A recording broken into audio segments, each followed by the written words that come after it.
You recording? Okay, good. This is Sabre stool tops. We want to get you to glue up. So from raw wood, we've got some 5/4 oak up here that for the most part is what we have. We're going to use to a glued up stool top. Now this one has already been rounded and routed, planed and sanded. But our general profile, our overall profile, we're going to start with a rough profile of 12 1/4 wide, 12 1/4 long. These are all individual strips of wood here, inside here, and these are going to be glued up to make a panel or a stool top. So the strips have to be 12 1/4 inches long to start. We've done a stop block down here. You're familiar with that. I've got that set to 12 1/4 inches. We're going to pick out a piece of material and try to use the most efficient use of the materials possible. So that might involve pairing up with somebody, depending on the piece you choose. Now, if I look at this one, this is 5/4 thickness, or about 1 1/4 thick.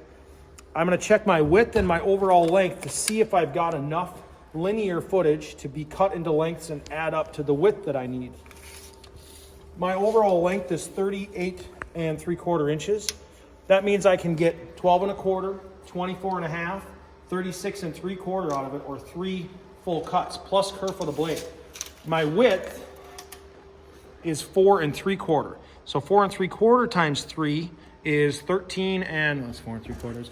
8 and 9 1/2 plus 4 3/4 is 13, 14 1/4. So that's way more than I need, but that's good.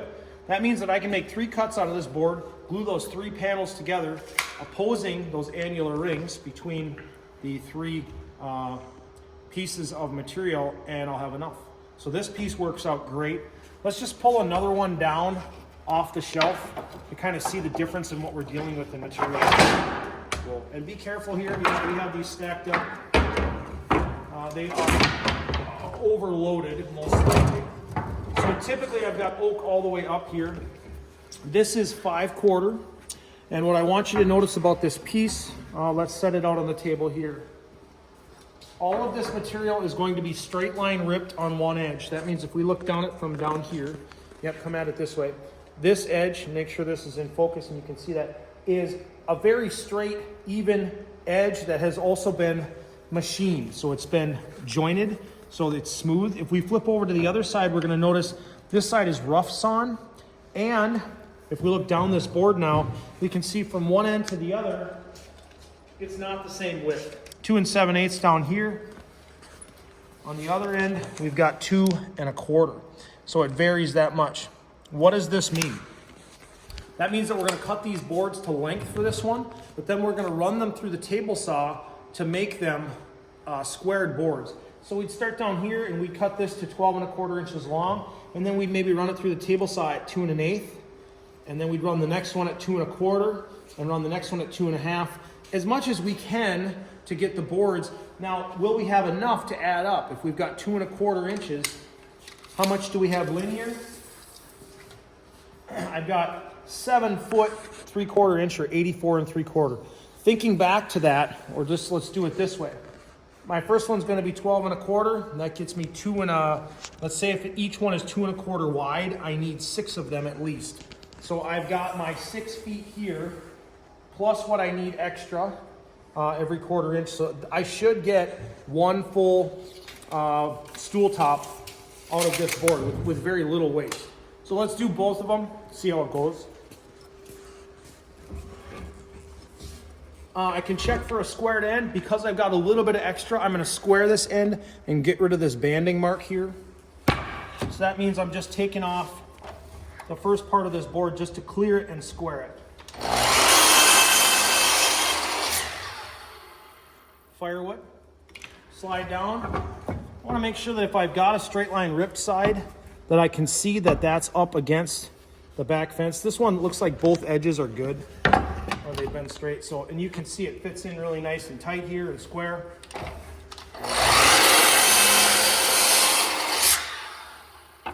There's one. All right, I've already potentially got my glue up ready on this. Because I have nice edges, they're straight and clean. The only thing I have to arrange is my annular rings. We'll talk about that in a little bit. Let's do number 2 here. Might be, just thinking if it's safer to run this on the table saw first, rather than send the short boards through. But I'm going to say we're at that 12-inch length, so we should be able to send them through the table saw. This is firewood, process as you go. I'm going to start cutting this into lengths. I will square my end again just to make sure that I've got a good end to start with. Taking just a little bit off here.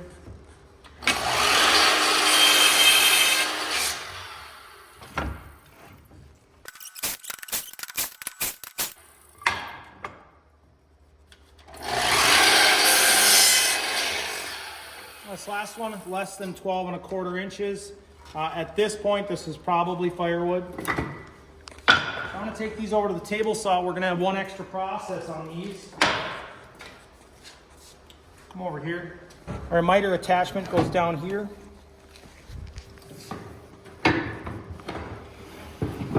If you find that the anti-kickback guard is not in place, you can ask me and I will install that for you. I would suggest that you have this in place. And I think we're going to be able to run 1¼ inch material by here.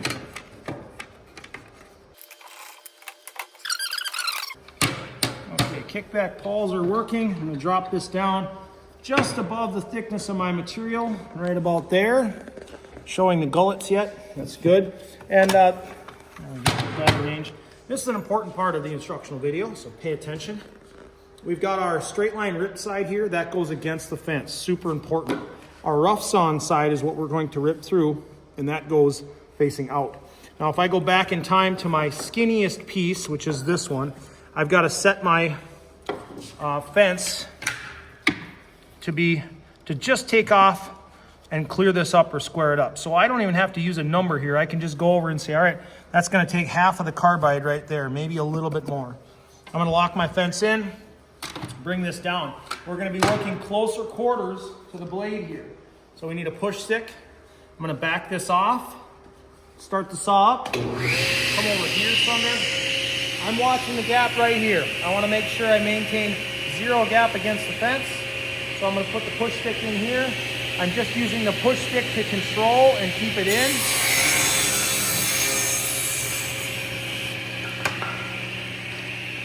Right at the end there, we didn't get all the way through because it was narrower on this end than the other.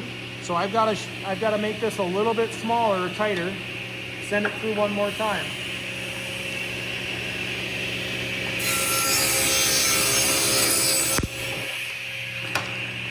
Now I've got this ripped clean. This could be on the bottom side, so this is clean and square. This one is good and ready. I could run the rest of these at the same width, or I could make adjustments bigger just to gain a little bit more if I need to.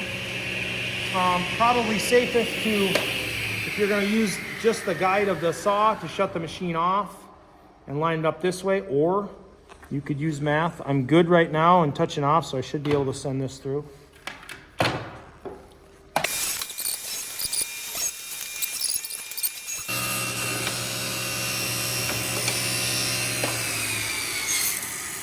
Those right there are not going to hurt anything right here. These are not going to hurt anything until the blade stops. Just leave them alone, let the blade stop, then you can clear these out. Now that was a very efficient use of my materials, right?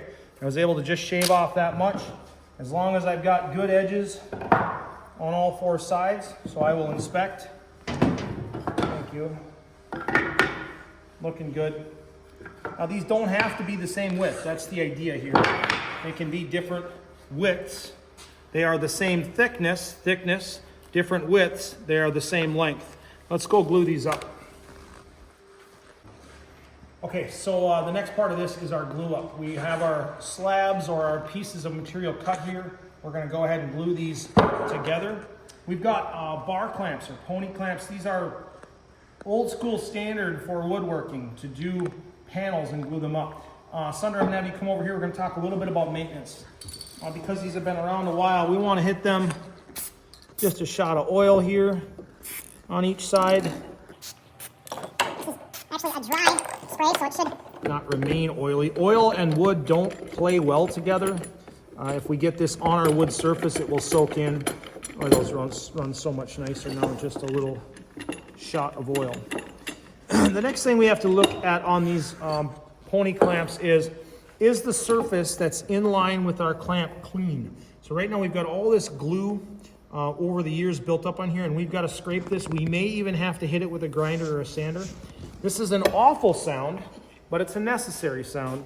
So I'm gonna hold this here with the clamp vertical because that's the way it needs to face. Then I'm gonna scrape this top surface. I'm gonna put safety glasses on because you'll see it popping off of here.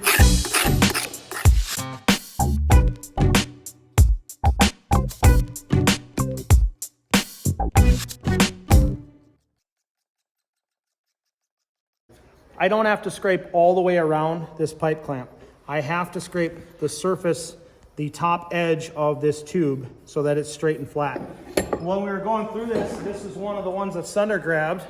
If you can see the smiley face in it, that would be a real problem. It would end up creating a panel that was bowed or had an arc in it. This tube needs to be replaced. So this is just 1 inch. Look at the wobble in that thing. That's called run out when you see that. It's a bad thing. But this threads off. Okay, it's just threaded 1 inch black pipe. And then this comes off and you can make any size bar clamp or tube clamp you want. Unfortunately, we're probably not going to straighten this. This will just be one for the recycling bin. Okay, I'm going to clean the rest of these up and then we will be ready to demo how to glue them up. Okay, let the sound come back. Give this a shot of dry lube here. If you notice my prep and my setup, I've got all of my bar clamps threaded out here, or my pony clamps. I've got these threaded all the way out, so I've got maximum travel going in order to clamp up my boards. So I want to have these threaded out in advance or preparation. I need 2 on the outside, bottom, 1, 2. Then I'm going to come over the top with a 3rd one once we start gluing up. Okay, and that's going to give me my flattest panel possible.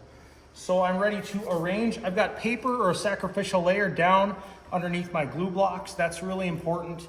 At some point here, we may develop a gluing table. That would be awesome. We don't have that right now. I'm also using my table as a square. I've got my glue blocks lined up with the edge of the table here and flushed out on the outside here as well. Zoom out a little bit. And then they're running true with each other.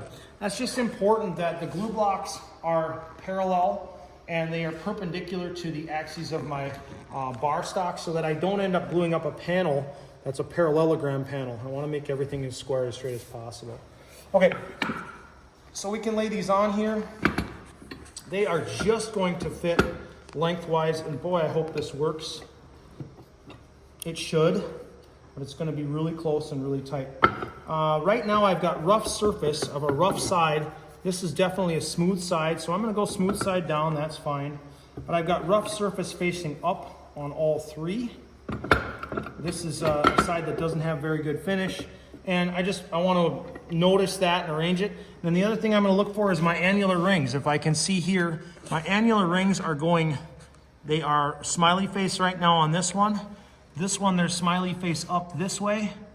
And this one, they are pretty much vertical. They're rainbows.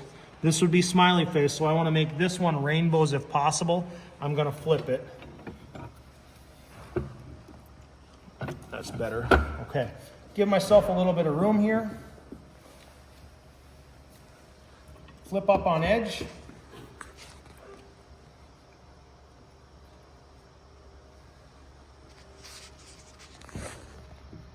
Down and press together right away. I'm going to flush these 2 edges with my fingers. They should be exactly the same if we cut them the same. That's a pretty good bead of glue, but I've got a 5/4 width. Down and push together right away. I'm going to flush them with my fingers. Slide these down, so come in close here. I've got to squeeze these together in order to release this to come down, okay? That's pretty much set right now. This one, I got to hop it over here. Should have done that in advance. Slide it down, I'm good there. Get these to flush up again. I can start to tighten these up. Only need to do this once every like 2 years, but of course these haven't been done. I want to make sure that these are as flush as possible, so I'm going to back this off, and I'm squeezing between my fingers top and bottom here. They're good right now. That's good right now, and I'll put a little bit of pressure. We can start to see glue come out there. Down on this end, I'm gonna check these two and make sure that they are even top to bottom. They need a little bit of tweaking. Right there is good. And I'll tighten that up. Look at our glue coming out, okay? And for good measure, we're gonna throw a bar clamp over the top, slide it down tight, and then tighten it up. Now we don't need to over clamp here. We just need to snug these and they're gonna be good, okay?